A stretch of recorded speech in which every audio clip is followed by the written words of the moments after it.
There's no doubt about it. In the Mario universe, Princess Peach is, generally speaking, a good person who cares about her friends. Unfortunately, she also gets kidnapped all the time. How am I gonna get out of here?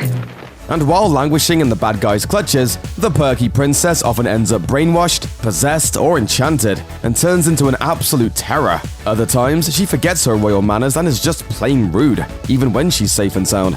Here are the worst things Princess Peach has ever done. Killer Queen.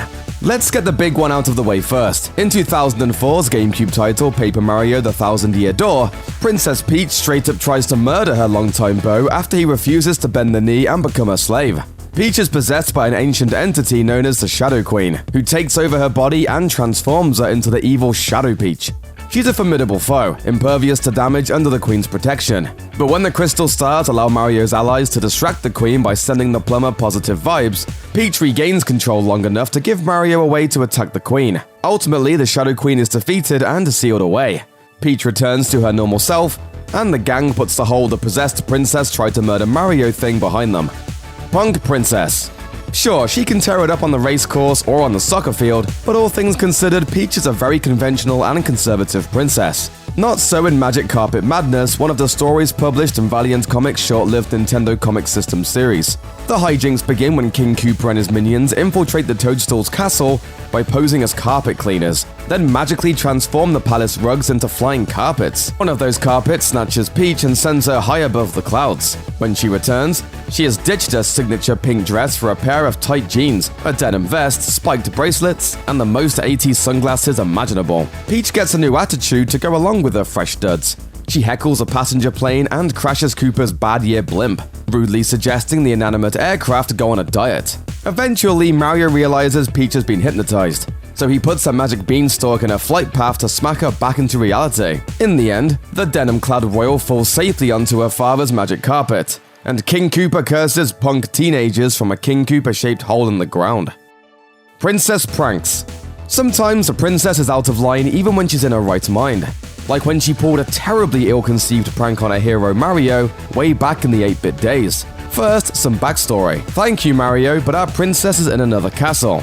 That's what a series of pleasant but ultimately useless toads famously tell Mario at the end of Super Mario Bros.' first 7 castles. Fast forward to Super Mario Bros. 3, Mario travels across 8 continents to once again rescue Her Highness. And how does she greet him? By saying, "Thank you, but our princess is in another castle." Just kidding, ha ha ha! Bye-bye.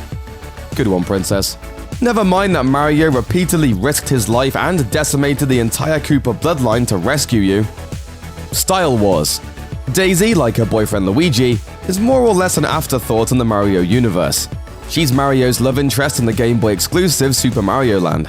A couple of years later, she made a brief appearance as a blonde caddy in NES Open Tournament Golf before disappearing for pretty much the entire 90s. In 2000, Daisy reappeared in Mario Tennis, and has since been a mainstay of various Mario spin-offs. Unlike Peach, Daisy has never appeared as a playable character in a mainline Super Mario title, or even in the Super Smash Bros. Franchise. From Super Smash Bros. Melee onwards, one of Peach's alternate skins gives her Daisy's dress and hair, and gives Daisy absolutely none of the credit. Stealing Daisy's signature look and passing it off as your own? That's pretty low, princess.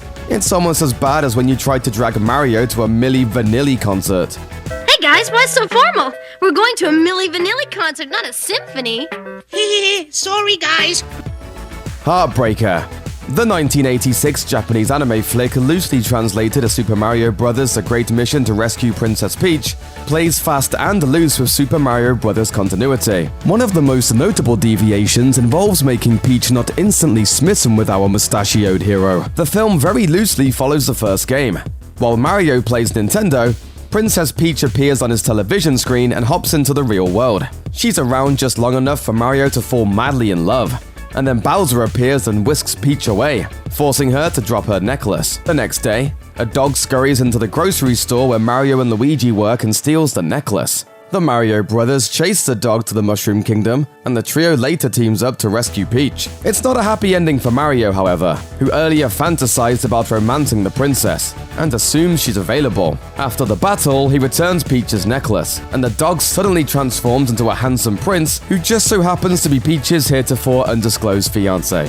Heartbroken, Mario returns to the real world to toil away at the grocery store, while an apologetic Peach and her prince get married and live happily ever after. It's the most challenging level Mario has faced to date, the friend zone.